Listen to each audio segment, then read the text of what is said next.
Hello， 大家好，我是怡元。在上个影片我们介绍了白起，这个影片就要介绍德川家康新的步兵驻防统帅。那不得不说，这个德川家康的外貌就很像一些影视作品的外貌这样子，就是圆滚滚的。那德川家康也是重击伤害统帅，他的天赋是步兵驻防重击。是否搭配哥哥会变成一个不错的搭配呢？我们来看一下技能。第一个技能单体攻击，怒气需求1000点，对目标造成一次重击伤害，伤害系数2400，并使目标在接下来3秒内防御力降低10%，同时开启持续2秒的强效护盾，该护盾吸收少量的伤害，伤害系数600。对比起来，我们的速步台呢，这边的伤害算稍微比较低一点了，毕竟速步台它的连击伤害加起来都有3000伤害了。以单体统帅来说，它这个伤害算低了，不过驻防统帅普遍的伤害都会偏比较低一点了，所以2400还可以接受。还有一个持续2秒的护盾效果，没有任何的 buff 跟 debuff， 也是跟哥哥一样有护盾效果，不过这个不是唯一的护盾效果。不过既然它有护盾的话，搭配哥哥跟菠萝头效果应该是不错的。第二个技能，受到基础攻击又或者是发动基础攻击时，有25%的概率使自身部队在接下来4秒内步兵单位攻击力提升30%，行军速度提升10%，防御力提升10%。那虽然它这边是有概率的，但是你们要看它这边触发条件是基础攻击又或者是受到基础攻击，实际上是很容易触发的。因为 SP 朗纳尔它也是有类似这样子的技能的触发条件。我实际去测试过，其实很容易触发，你们可以当做这个技能是永久性的。行军速度的话其实没有什么必要啦，毕竟他是驻防统帅嘛，但是防御力提升有一点少，只有10%。不过如果搭配哥哥的话，哥哥有生命值提升啊，这个还可以接受，而且也是跟多数的重击统帅一样，都是主要提升攻击力。同时间下面的提升啊，不管是防御力还是行军速度，也只是提升步兵而已，其他的兵种是没有提升的。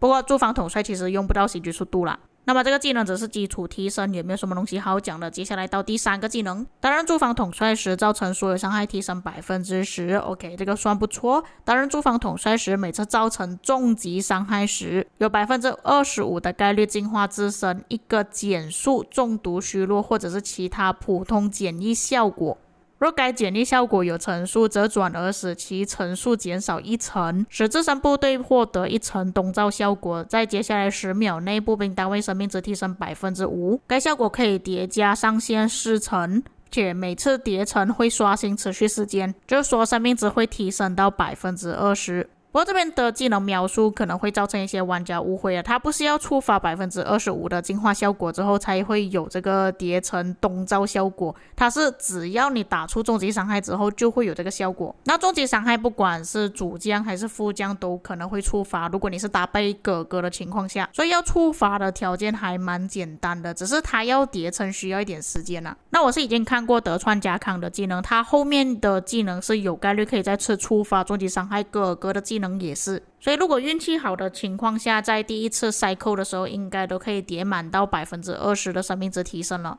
如果真的不行的话，就只能等到下一轮了。至于净化效果其实是可以用到的，因为现在大多数的集结统帅呢都是用阿提拉搭配速步台，这个在国际服会比较常用到。那么阿提拉是有 debuff 效果的，所以它这个净化还是有用处，虽然25%的概率啦。第4个技能，担任驻防统帅时获得争议时，有50%的概率使自身部队获得持续3秒的强效护盾。该护盾能够吸收伤害，伤害系数1200，冷却时间7秒。这个1200的护盾吸收呢，跟查理马特还有亚历山大的系数是一样的，都是1200。而且他这个技能触发条件也不算难了，毕竟德川家康他的第3技能就可以一直不断的被触发，第2技能也是能够触发。而且就算德川家康他自己本身的争议效果没有办法触发也好，他的另外一个搭配也是能够触发，所以现在可以理解为什么他的冷却时间有7秒了，因为这个护盾呢真的有点夸张，而且50%的概率已经算是很高了。而且他自己的主动技能也是有护盾效果，再配合这个护盾效果，如果之后再搭配菠萝头有护盾效果又有反击伤害提升，哇，我真的觉得如果要打掉德川家康的驻防应该不简单。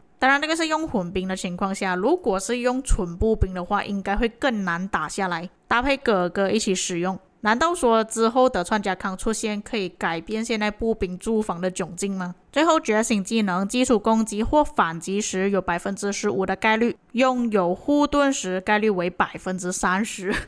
对伞形范围内最多3支敌方部队造成一次重击伤害，伤害系数300，每增加1支敌方部队递减 15%， 冷却时间10秒，这个冷却时间就确实有一点长，不过它的触发条件也是蛮简单，基础攻击跟反击时，就是说基本上每个回合都有可能触发。虽然这边只有 15% 的概率，但是触发条件也是太简单了。而且它有护盾效果的时候，概率就会提升 30%。德川家康本身就有护盾，搭配哥哥又有护盾，搭配菠萝头又有护盾，就是说他不管搭配谁都是蛮适合的。当然德川家康它有一些基础提升呢，是针对于步兵才会有提升的，如果用混兵的话可能效果就不是这么好，所以可以的情况下还是用纯步兵驻防会比较好一点。像之前哥哥最大的问题就是没有一个好的重击伤害统帅可以完美的搭配驻防使用，现在德川家康出现了之后，我相信步兵的驻防体系就会更加完整更加厉害。不过以他的技能来看，我觉得他的技能也不一定要使用偃月阵又或者是拱形阵，其实也可以去使用龟甲阵，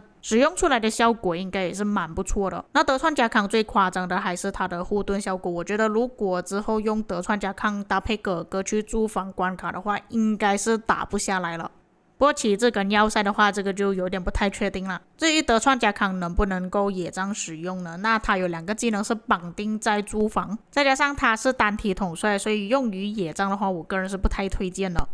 而且新推出的步兵统帅其中一位就是白起野战统帅，又有 AOE 5个目标，为什么还要用德川家康用于野战呢？最后我们来看一下德川家康的技能动画，那你们可以看到在自己的部队呢，他会开启一个圆形的罩子罩着自己的部队，同时拿出武士刀对敌人展开攻击，它是由上往下打的，打出来之后会有它一个加灰的效果出来。但是你们可以注意看它这边所使用的阵型并不是龟甲阵，不是拱形阵，也不是偃月阵，它是用大方阵，但是大方阵只能用于自己城市驻防而已，所以我觉得在城市驻防方面应该效果还不错。